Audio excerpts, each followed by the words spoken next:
Hi everyone, sorry about the delay. We'll get started now. My name is Mark Smith. I'm a senior clinical psychologist in the Child and Adolescent Mental Health Services and currently the president of the Psychological Society of Ireland. And just to say thank you to CYPSC for asking me to come along to this, and for every one of you for giving up your lunchtime to come along. So I'll try and get through as much as I can in about 40 minutes, and we will give some time for kind of questions and answers then. Okay, so first thing for us to talk about is about anxiety itself. What is it? So there are lots of different bits out there about what it is and what it isn't. So it's important that when we think about anxiety, that it's not just about real events, but it's also imagined. And for lots of people, it's about the worst case scenario, what they're imagining might or could happen. Even if it's not a real event, that still activates that sense of anxiety for people. So it's still something that will provoke fear in people. The most common thing is, especially on the thought piece, is what it feels like is that you've got no filter on your brain. So it's like your brain is bombarded by thoughts, and almost all of those thoughts start with the words what if. So when I'm talking with young people in particular, and I say to them, tell me about your what if thoughts, and they look at me like, wow, you're inside my brain. How do you know I have what if thoughts? So it's a common misconception with psychologists that they think we can read people's minds. We definitely can't, and I don't think I would want to, even if I could. But it's lots of what if this happens, what if this happens, and it can really spiral and can feel quite unpleasant to be bombarded with that many thoughts. So in terms of the difference between anxiety and other emotions that we might experience, it has a very specific feeling on our body, and this is why it gets quite difficult. So when we get really, really anxious, not just a little anxiety like maybe I am right now, but just really overwhelming levels of anxiety, it has a direct physical effect on the body. So that could feeling a little dizzy, could be difficulty in swallowing. For a lot of people, they're going to have heart palpitations, feeling like their heart is going to come through their chest like in the Alien movie. They've got really sharp breathing. They feel a little bit nauseous. Their legs are shaking. They feel like they want to get away. Could be sweating or shivering. And for some, it's all of these things all of the time. It's not just one or two. It's a lot of them. So when you combine that with all of the what if thoughts, it can lead a person to be feeling quite unpleasant. The difficulty with anxiety is it's part of the emotional package. So lots of people will come into me and I ask them, what's your goal for coming to see me? And one of the things, and we get to it in a little while, is that I don't want to feel anxious anymore. And unfortunately, that's not really a possibility. It's like when you buy a 6-pack of Coke and it says not for individual resale. Anxiety comes with all of the emotions that we feel. So happiness, sadness, anger, they all come together. And when we open up that tap of emotions, they all come out. It's not like we can just selectively choose a tap and allow happiness out, allow excitement out or frustration out. They all come together. So they come as one complete package. So when children start to talk about anxiety, they will say things like, I don't want to go to school. Just for people, the slides will be made available to everybody at the end. They will say things like, my tummy feels funny. Can you leave the light on? I know that was a common thing with my kids about leaving the light on. I feel sick. Please don't leave. No, you can do it for me. So that might be in a shop with maybe a teenager where do you want to go up and get the coffees? No, it's okay. You can do it. Please don't make me when we go home. So these are the kind of things that young people will say to us. And what they're feeling is they're feeling anxious. So that's what they're not saying. In all of those things they're saying to us, what they don't understand, certainly when they're younger, is that I'm feeling really anxious or I'm nervous. So the reason that they don't name it as that is probably because they don't know what they're feeling is anxiety. They haven't learned yet that to recognize that internal feeling, those thoughts, as being an emotion and to be able to label that as anxiety. So we have all of these books here about teaching children about emotions. And the reason we have all of these is because it doesn't come automatically. When their tummy feels a little bit nauseous, when their heart is beating faster, that's all that they recognize that it is. I feel a little bit upset. My tummy feels funny. So we need to not expect that kids, especially young kids, will automatically know what they're feeling. There is a need for us to actually teach them about, you look a little bit nervous, you look sad, so that they can label and attach that feeling inside with what they're feeling and to be able to name it. So just to kind of look through some of the typical worries and anxieties that kids have by age. And a lot of these are perfectly normal, and certainly do not need to talk to somebody like me about them. So age 2 to 4, they're a little bit, anxious about strangers, which is perfectly adaptive. We want small kids to be anxious of strangers, people they don't know. They can be a little bit fearful of the potty, what's going to happen. They can be fearful of the dark. We use night lights. Will you sit beside me, Daddy, while I go to sleep? Loud noises can startle them, or animals. My own 3-year-old was terrified of cats, and I was fascinated by them. So they will go through these anxieties, and as they grow a little bit older, it won't have as much an effect on them. For 5 to 7-year-olds, it'll become kind of monsters. Is there a monster under my bed? Fear of doctors. Fair enough. When my kids got their immunizations, the next time they were due to go back, they remembered, that's where I got the injection. I don't want to go back again. They're fearful of tests, of getting things wrong. We know that, if you go to pre-COVID, the 1st of September, when kids are going in to start junior infants, you see lots of parents. One of my own was hung onto my leg like a limpet. So these are normal things. They're also mixing with peers, and they're afraid of kind of getting rejected. Is nobody going to play with me? And they worry about getting in trouble. So these are all perfectly normal. For 8 to 11-year-olds, fear of sickness, and certainly this year that's been increased because of COVID. There's a fear of dying, and that could be themselves or loved ones. A really, really common one is fear of throwing up at school. And that comes because when they're feeling anxious, their stomach feels really nauseous, and they believe and fear that they're going to throw up. For some, it's not just about the throwing up. It's, will I get in trouble for it? Will people laugh at me? And when you ask the kids that question is, how many times have you had the fear? Lots and lots. How many times has it happened? Never. And again, typical with kind of socialization, they start to worry a little bit more about being rejected by their peers. Then we get to teenagers, who they're the group that I would work with the most. And the things that they're most anxious about is about, am I good enough? Am I good enough for myself? Am I good enough for my friends, for my parents? Am I good enough in sport, good enough in school? So they go through a lot of anxieties, predominantly driven by a sense of self-doubt. So the common anxieties that they will experience are not having the right clothes, the phone, friends, the social media profile, similar to when we were all teenagers. Anxieties about drink and drugs, not fitting in, again, throwing up at school. But again, that's more about how they would be judged by others rather than the actual piece about throwing up. They were about failing academically in sport, and increasingly they will worry more about how they look, their appearance, their body shape. And predominantly the biggest fear is that they will be rejected by their peers and that they won't fit in. So when do we know the difference between this is a typical, expected, understandable level of anxiety and when we should start paying attention to it? Because if we pay undue attention to every worry that our kids have, we can actually make it into more of a thing when it doesn't need to be. So a couple of things to look out for. If the young person needs constant reassurance, literally they're following you around the house, asking you the same question over and over again about what if this happens, tell me this won't happen. If they're a little bit irritable, if they're really tired, and anxiety compared to a lot of the other emotions that we experience can be exhausting because your heart is pounding, you're on the go all the time, your thoughts are racing, you get really tired for it. But in particular, the avoidance is what we want to look out for. So where they're starting to become resistant to going to school, where they don't want to go meet with their friends, where they're given sport and activities amiss.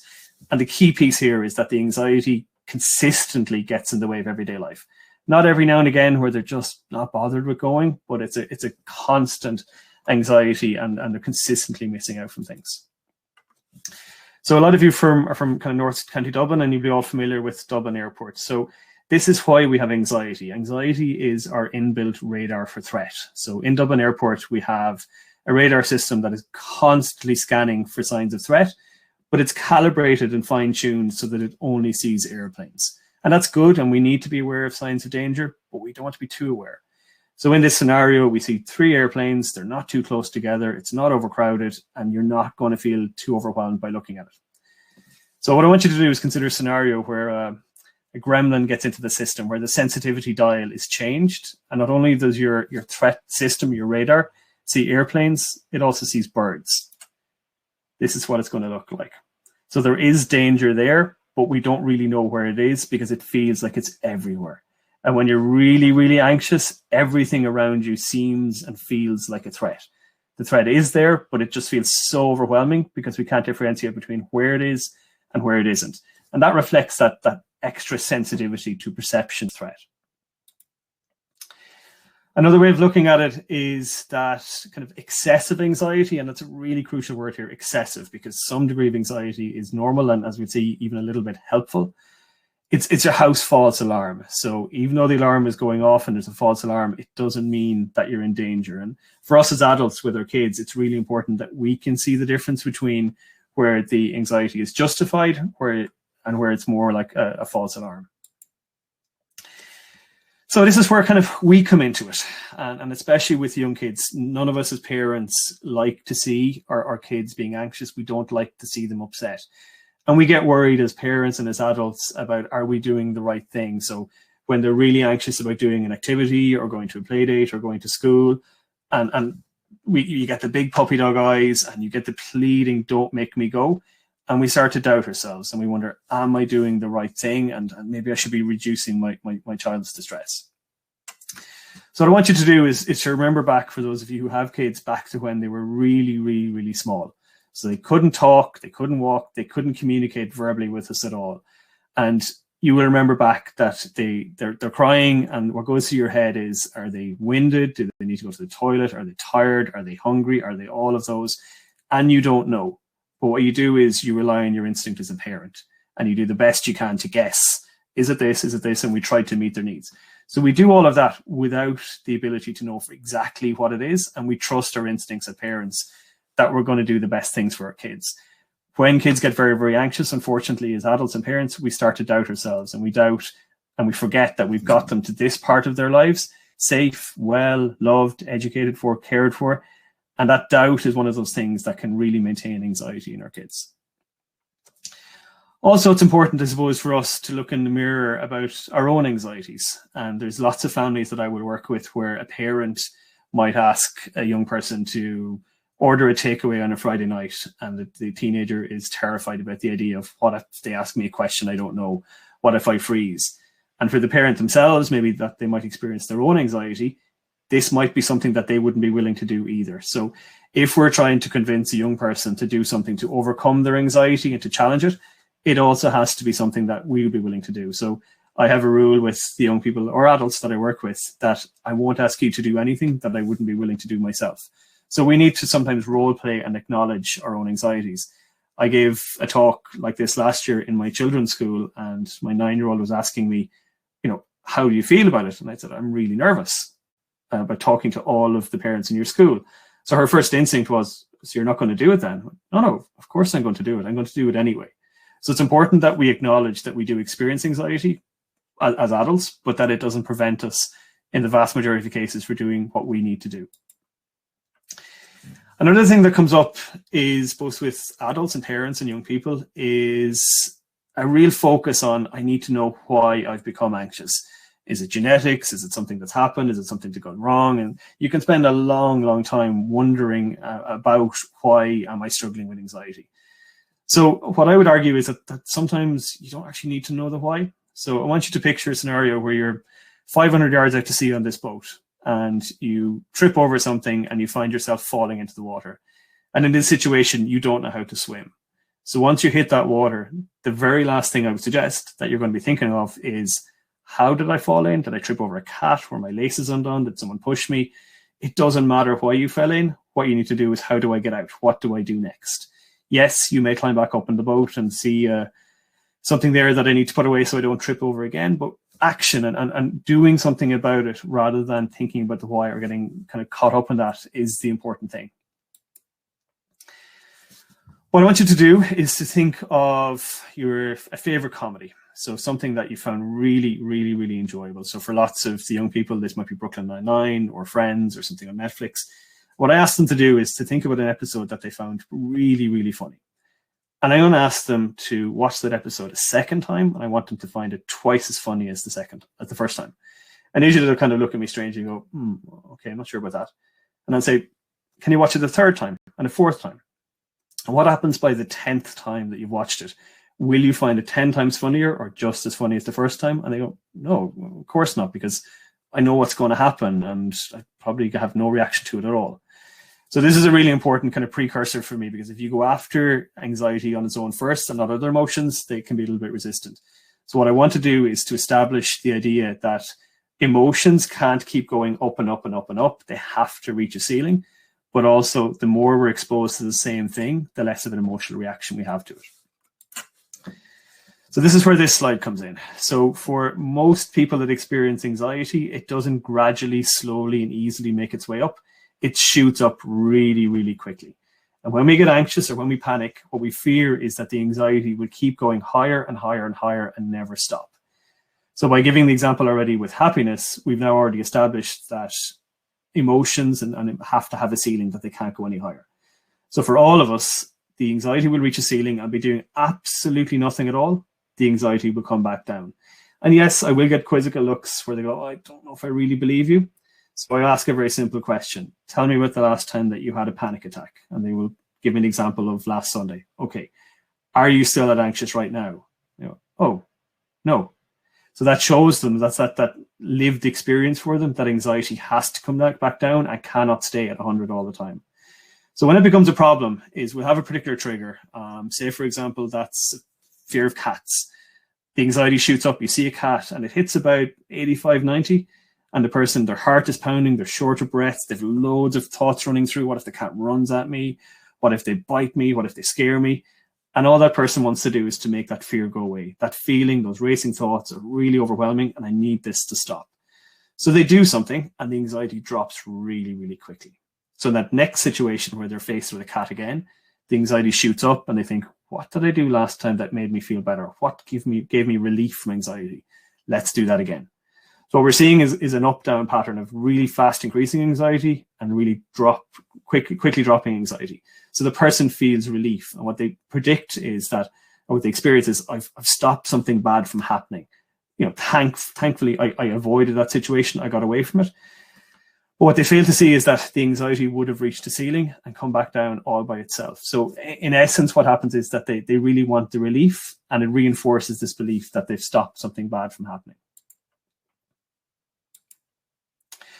So when I give these talks in person, and I can't do this virtually, I'll have to guess. And I've done this in schools where I'll ask young people, if I could reach inside your brain and flick a switch so that you never had to feel anxious again, would you let me?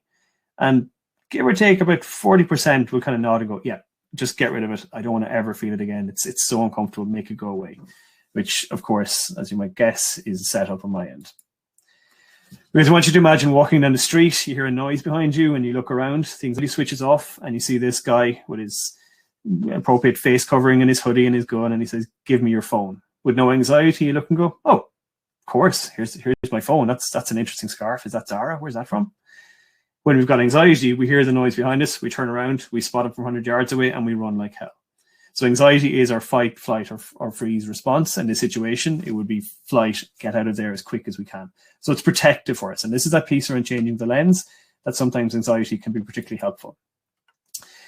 Think back to birth of your first child. So the anxiety switches off, the baby comes along, there's no anxiety. Is it a boy? Is it a girl? Have they got 10 fingers and toes? Are they healthy? It's just, oh, there's a baby. So there's no anticipation. There's no excitement at the end when it happens. Really relevant right now, Halloween. So when I give this example, I say, what happens when you watch a scary movie? What happens when you go on a ride where you get excited? What happens to your heart? Well, it beats faster. Your muscles tense up. You start to sweat and shake a little bit. So what does that remind you of?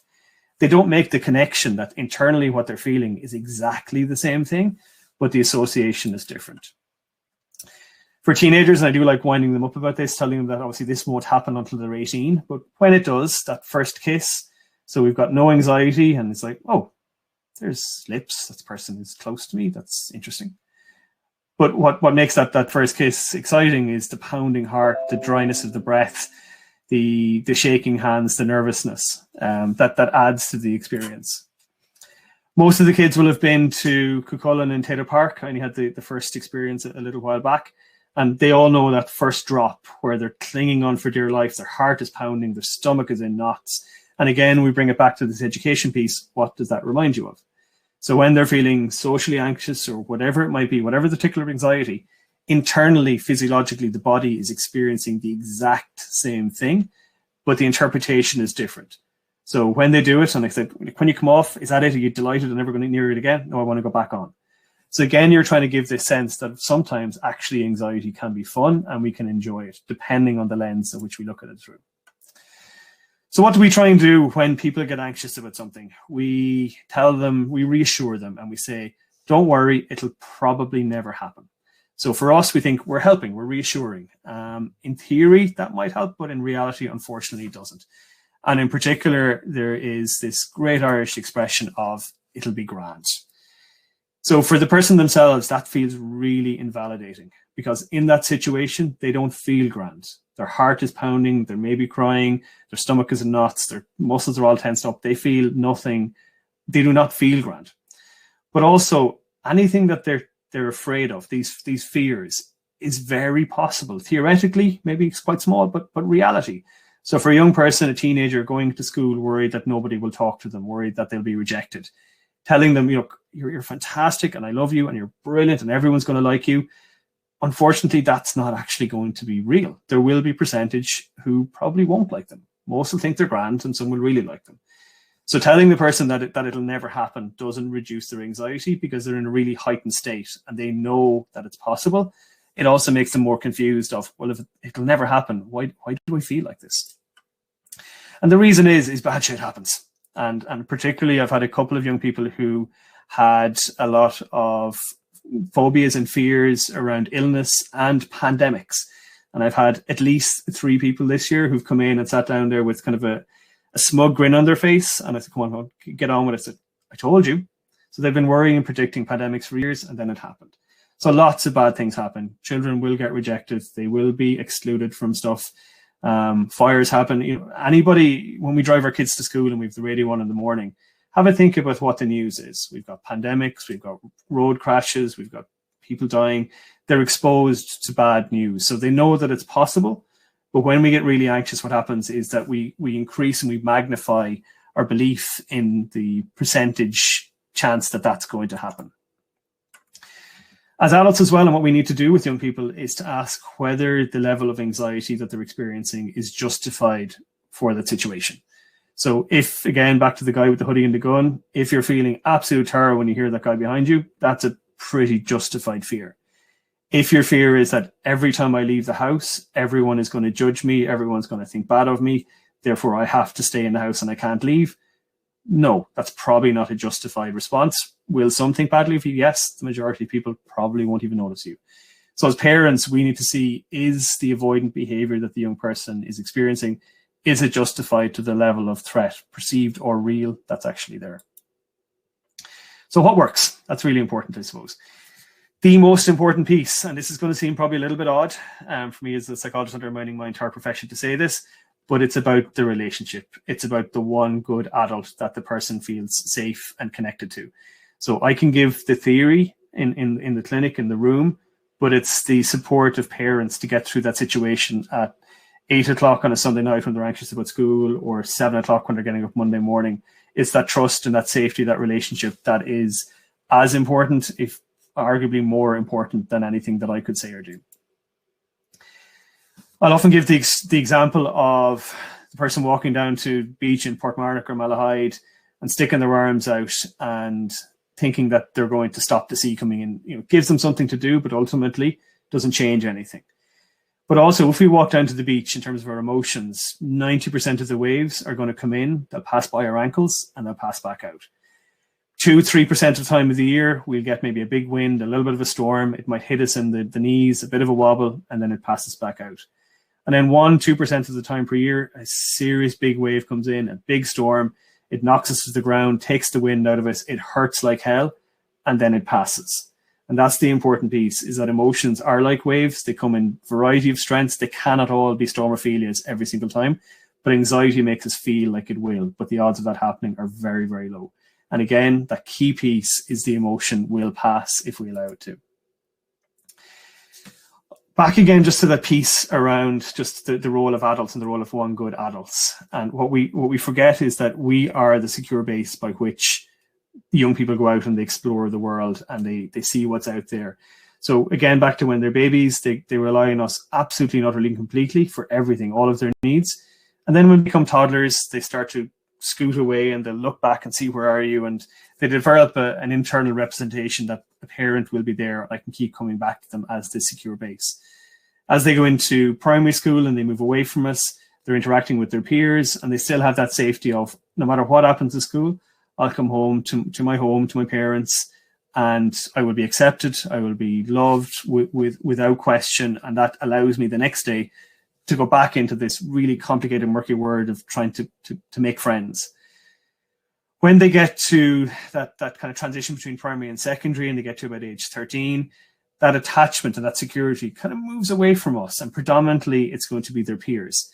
But that's very difficult. That's like trying to build a house on quicksand, because it's constantly moving. You know, from day to day, what's liked, what's accepted, what do people want of me is always changing. But what's really important is that they will come back to the secure base of having us and having that sense of anything on the camera. Now I am. You know, acceptance from. I can't hear Mark. What's happening? The other thing that we need to do, and it's really important, and it's a very simple skill, but it really is quite powerful, is to validate our kids. So not to tell them to be grand, not to tell them that their worries are silly. What's really helpful is that we tell them, I can see why you're nervous. I would be nervous too. It makes sense that you're anxious. So they then understand that, okay, this is not an unusual feeling for me to have. The extent of that anxiety might not be helpful, but it's really good and useful for them to know that it makes sense that they're nervous, worried, or scared. And because then the feeling becomes less scary for them. For us, sometimes it's useful to say, look, I used to be scared of. So, whoa, what do you mean? You were scared of something? Yeah, and then what happened? So we let them know that we have felt it and that we found ways that we can overcome that anxiety.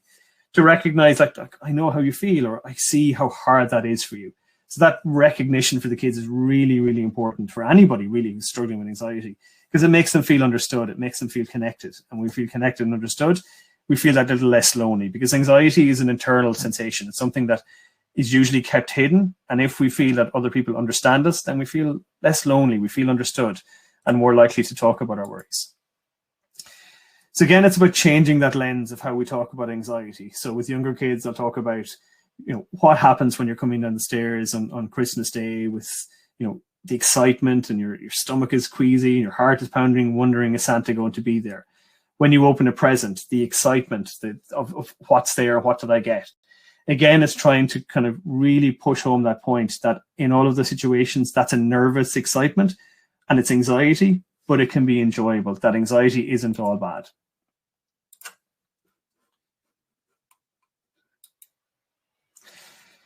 So in terms of what works, in terms of the therapy piece, what the greatest evidence is for something called CBT, that many of you may have heard of, cognitive behavior therapy. So in the clinic room or in anywhere where we think about doing something, we can rationalize it, we can understand it. So we look at the roller coaster and we think, there's lots of safety precautions and it's locked in and it's all good. And we can logically in our head understand what it might be like. But for me, only about 20% of the benefit comes from the thinking and understanding or the discussion about it. And about 80% comes from the behavior, the doing. So the doing the thing that we're nervous about and seeing how was it, seeing did the reality match our predictions. So for lots of people, they get really anxious, really worked up. Here's what I think is going to happen. And they never do it, so they don't know. And if you can support them through the thing that they're nervous about, we can look back. And in almost every situation, it's never as bad as what the anxiety tells them. And this, for me, when I'm working with anybody who struggles with anxiety, this is the key piece where you can support them through that anxiety and afterwards reflect on it. And it wasn't as bad as I thought or as my anxiety predicted it would be. So what you're doing then is you're undermining and undercutting the thoughts and what anxiety is telling the young person about what that sense of danger is. So what we try to do is we don't think, if you were afraid of spiders, and I'm sure there's probably some here who are. So back in the 50s, they use a technique called flooding, which means you'd have a room with 100 spiders and throw you in and, you'll overcome your fear. People didn't really. They came out with kind of PTSD from trauma. So we know that if a young person is absolutely terrified of something, you don't tell them to, terrified of public speaking, stand up and talk to 200 people. It's not going to happen. So we need to work about how we do it in a way that increases anxiety, but in a way that's tolerable. So it could be just having a thought about a spider, and that could be 10 out of 100 in terms of making us anxious. You then progress to looking at a photo of a spider. And in each situation, the person is increasingly getting anxious and learning to tolerate it in ways that they can manage. So I actually had a conversation about this morning with a young person, but making the analogy with vaccines. So flu vaccines are coming along, and how does it work? Well, they inject us with a little bit of the flu, our body experiences it, and we learn how to manage it. So it's the same way with anxiety. We increasingly expose ourselves to the thing that we're fearful of, and we try to avoiding. So with each of this, we're progressing up to the point where the worst idea would be to let the spider crawl on your bare arm. But you wouldn't start there. You build that confidence as you go along. And you can use this for anything. It could be with fear of heights, of going up in a lift, where you just go up as far as floor 1, then you get out and you leave it that for this week. Next week, it's floor 2. So again, we gradually build it up. The greater the level of fear, usually the greater the number of steps that we need to take to it. But we're always progressing towards it. For younger children, and lots of people will talk about if they'd taken out shares in IBM when they were younger, they'd be millionaires now. For me, this is where I should have taken out shares, because I've recommended it so much that I think Don Hubner owes me a cut at this stage. This is an excellent book for children, maybe aged 7 to 10, and it really gives a really age-appropriate way of describing worry and how it grows and how it spreads, and then what to do with it. What I really would encourage is that if you have a child in this range, is that you read it too, because what it does is it gives the parent and the child a common language to be able to discuss it together, to discuss the worries. So we both know what we're talking about. Sometimes we might approach anxiety with a younger child and use adult type words or descriptions that they don't really get. The other thing is that if a young person needs constant reassurance, after you've read this together, you can redirect them back to the book. What did the book say about what to do there? So again, you're distancing them from that over-dependence on you to manage their anxiety. I give a lot of this information, and coming from Leash and talking at 1,000 miles an hour, it can be hard for people to remember all of the different things that I say. So I've put most of the information from these slides into blog format, and I have it up on the web address there. And as I said earlier, the slides will be sent around, so you don't need to worry about running for a pen and trying to get this down. So I have lots of different ways of explaining and digesting anxiety, from explaining anxiety in GIFs to social anxiety, but also for parents in terms of how they interact with the young person. And you can kind of look at those in your own time. For those maybe teenagers or for adults among us, Social Anxiety Ireland is a charity that provides kind of education, support and groups for adults at the moment over age 18 who experience social anxiety. And in a pre-COVID world, we were delivering social anxiety workshops to transition year students around Dublin, which was really well received, and hopefully that can recommence again next year. So in terms of the more formalized services, for the vast majority of people who struggle with anxiety, they can get lots and lots of support from their schools, from guidance counsellors, year heads, self-help books, websites, and that's enough just to get a little bit of education to understand what's going on. And that will cover the vast majority of people. For others, where the anxiety is starting to maybe slip in a little bit into their day-to-day lives, they might need a little bit more help. So we classify that as kind of mild level anxiety. So the services that are out there, we have the HSC Primary Care Psychology, or Jigsaw colleagues, the Psychological Society of Ireland, Find a Psychologist, Balbriggan Family Centre, or Teen Counselling on Clonif Road. So with that level of support, usually you'd be looking at up to about kind of 6 sessions that the person is able to access support, find a way to manage it, utilize the skills, and kind of get back to everyday life. CAMS, where I am and have been for about the last 16, 17 years, is where the anxiety is at a moderate to severe level. So it's really directly impacting on the person's ability to engage in life. So maybe they're not going to school for an extended period, not mixing with their friends, are afraid to go out, they don't want to play football anymore, and we're really, their level of emotion is too much. And with us then, we have multidisciplinary, so we'll have myself with psychology, psychiatry, social work, a variety of people that will help not just the young person, but also their parents. And that's the key piece, is that parents require as much support, education, as the young person do to help them within that moment. And then for a very small number of people, they might require some support from a day hospital or from an inpatient, but that would be a very small number of people. Thank you for that, and happy to take any questions that anyone might have.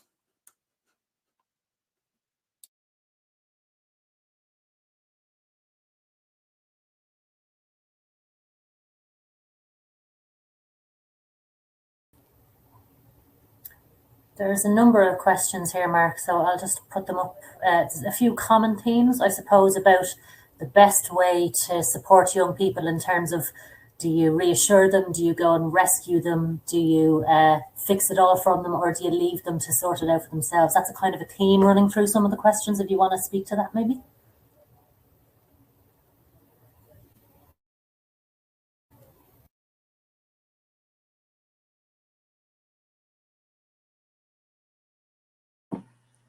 We can't hear you. We can't hear you. Turn your mic on. Thanks, David. I think it depends on the situation. So in advance, if we know a situation is going to be particularly anxiety provoking for a young person, we can do some preparation in advance to scaffold them for it.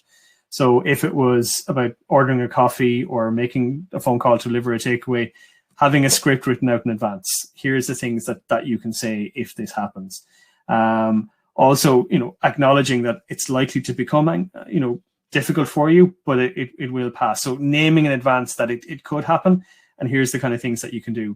There are other things that you can do, like practicing kind of square breathing. So there's lots of YouTube clips that will do that, where you're helping the person to learn to regulate their breathing in advance.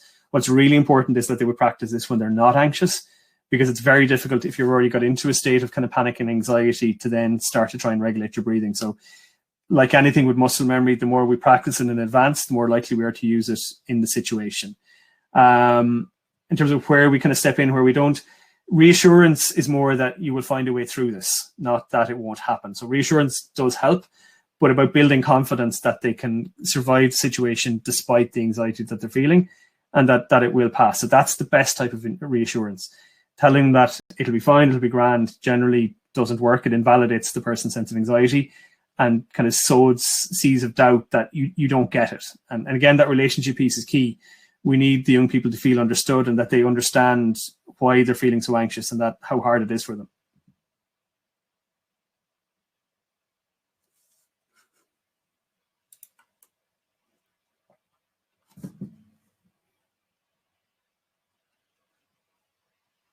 There's a lot of questions, Mark, about supporting young people in terms of anxiety in relation to going to school. So, for example, being anxious in the car and not wanting to get out of the car to go to school, or just can't get the child to go to school at all for even one class, or being in school and experiencing panic and wanting to be brought home. If you could speak to that, maybe.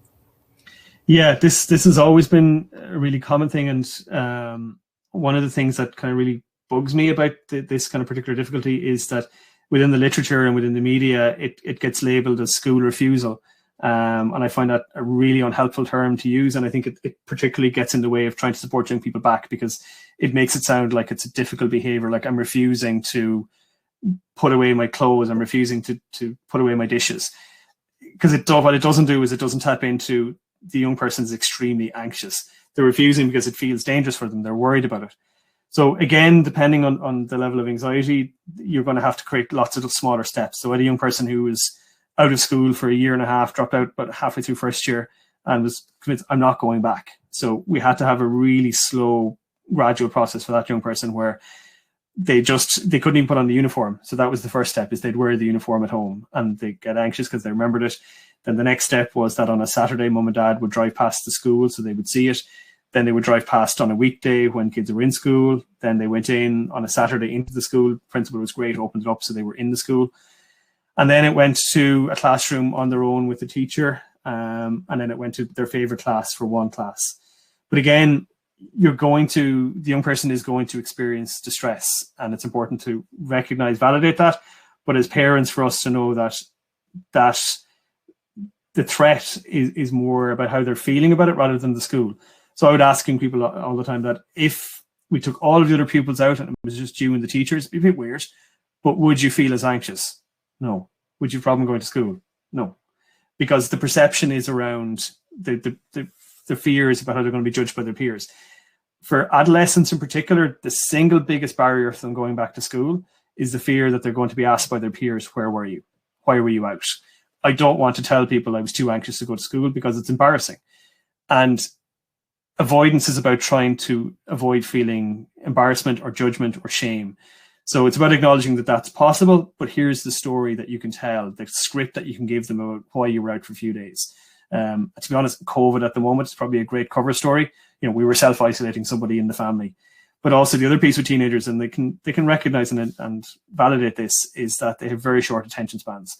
And that one day, yes, they may come in, they'll ask you where you were, and then they've moved on to something else. But what the anxiety does is it blows it up that they will become the focus of attention, and everybody in the school will be wondering where they were, why they were out thinking about them. But when you go through it with them, if it's the first year, the sixth, fifth, fourth years won't have any idea who the kid is. So the likelihood. So you go through, yes, there may be a couple of people who will ask you, where were you? But it's not going to be as many as you think. And if they do ask, here's the thing that you can say in advance.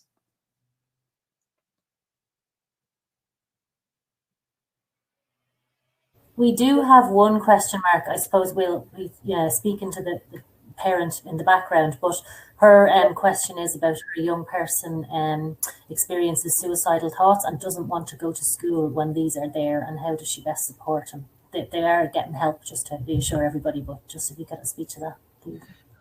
Good in that piece. Unfortunately, it's become quite commonplace for young people to, when they get exceptionally distressed, that this will be the phrase that they will use to convey to the parents about how distressed that they are. And obviously any young person of whatever age, when they start to talk about suicide, the parents' own anxieties gets massively increased, and why wouldn't they? But I've also been in scenarios where a young person has said, look, I can't go to school anymore, I'm so anxious, and if you don't let me leave, I'll end my life.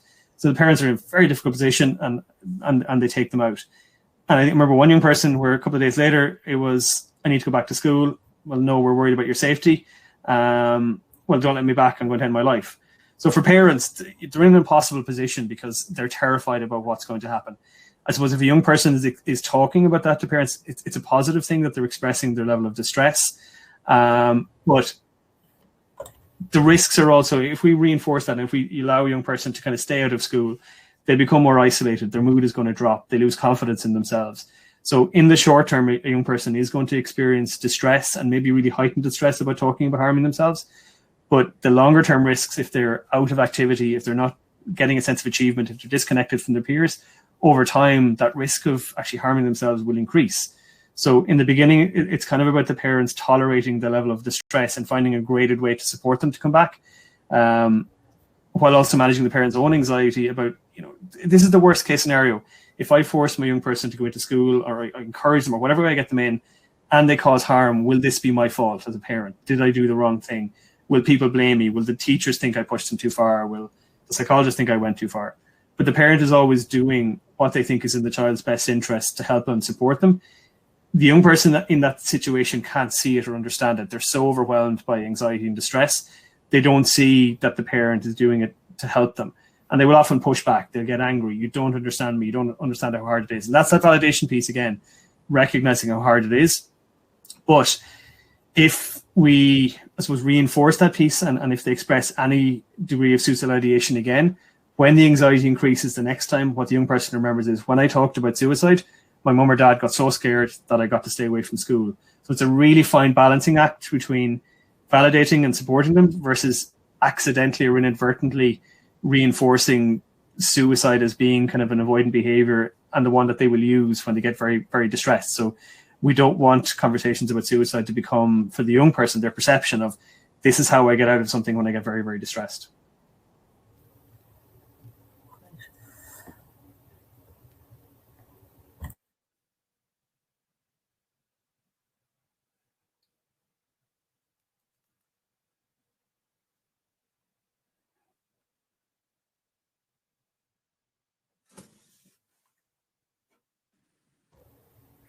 Hi, thanks, Mark, for that. Claire or David, are there any more questions?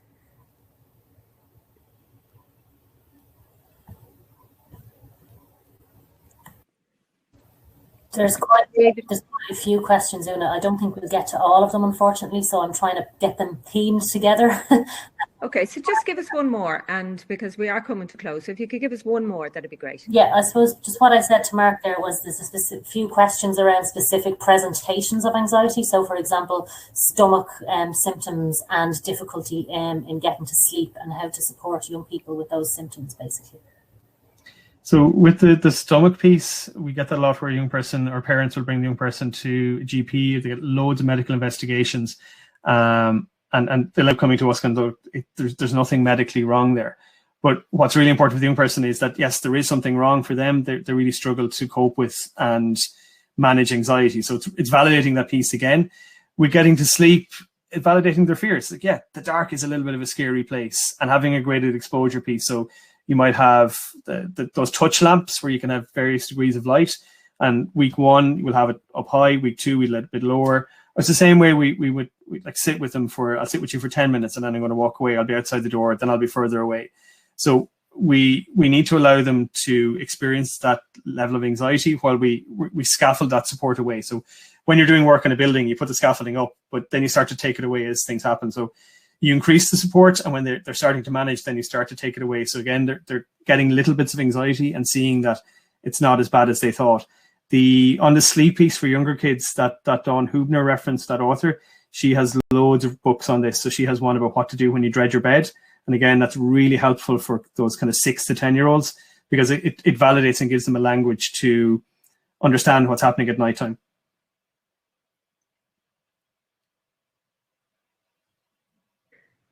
Great, thanks for that. I think we might have an opportunity just to have one more question and then we'll wrap it up. So Claire or David, can you provide us with one more question from the audience, please?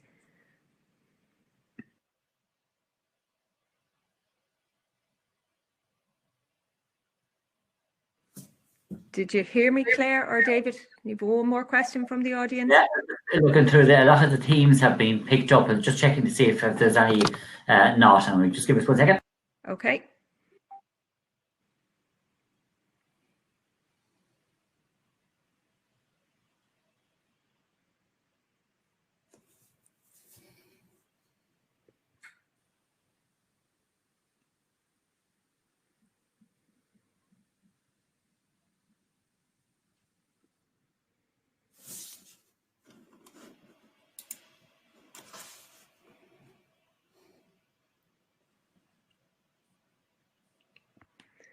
Okay, well, maybe if you feel a lot of the themes have been picked up, we'll move to close.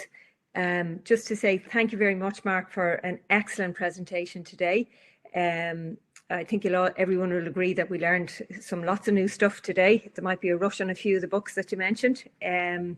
Your delivery was on point, very pertinent to the questions that are coming in. Just to let everybody know, to reassure everybody that the video of today's presentation will be sent out following this event, and Mark may have said that at the beginning, as will his PowerPoint presentation. We're also going to send you out an evaluation, that just so that you can tell us how today's session went, and we will review those and see if there's any way that we can improve on the next session. And the next session, by the way, we will on Saturday have a launch of a booklet called Who Am I? It was developed by young people for young people. And the young people are talking about their experience of early teens. And it's a really nice video and an accompanying booklet. If any of you want to book onto that event, you can email me at una.caffrey, that's una.ciffrey @tusla.ie, and the Lord Mayor will launch that on Saturday at 12. So we'll send you a link, and that'll bring you directly to the registration. So I'll just go back to Claire or David. Have you one last question, or will we wrap it up at that? Okay. The question there came in relation to, and maybe it's touched on because you spoke about suicide ideation, but a young person where there might be self-harm as a coping mechanism. So how that might be managed, or manage the anxiety that leads to that. Yeah, sure. I think the other piece to mention about the anxiety about self-harm is similar to the piece about suicide, is the anxiety that it sets off in adults. Understandably, if a child has got to that point of distress where they need to self-regulate by harming themselves. what's really important in that situation is to, as much as we can, and if we see that there's no immediate emergency kind of need for the young person to get help in that moment, is to recognize what's driving the self-harm. So to recognize for the young person that you must have had a really good reason for doing that. You must be really struggling, really distressed. What they really want to do is communicate to us that I'm struggling, I can't cope, I'm overwhelmed, and I need you to see the feeling behind it. Yes, we need to provide that kind of aid that if it's there, but self-harm predominantly is a way of kind of trying to regulate emotions and communicating distress to others. So what we need to do in that situation is make sure we recognize the distress that's being communicated, that the young person feels understood, because it is about emotional regulation. For most young people that self-harm, their wish or intent in those situations, it's not about ending their life. It's about regaining emotional regulation. Understandably, as adults and parents, we fear and worry that each time they self-harm, it's going to result in their death. And it's not. It's about, I'm really overwhelmed and I can't cope with it. So the key piece here is, again, to validate and recognize and accept the emotions that they're feeling and how hard that is for them. Great. Thanks for that, Mark. We will end it there. So thanks to Claire and David, our two moderators in the background, and to Click Media, who has helped with the tech end of this presentation. To all of you who participated in today's event. There is, as I said, an event on Saturday, and you can register with myself, una.caffrey@tusla.ie. And we have a series of resources that we'll be posting out. We're hoping to reach parents through the schools in Fingal. And thanks again for your participation at today's event. Thank you.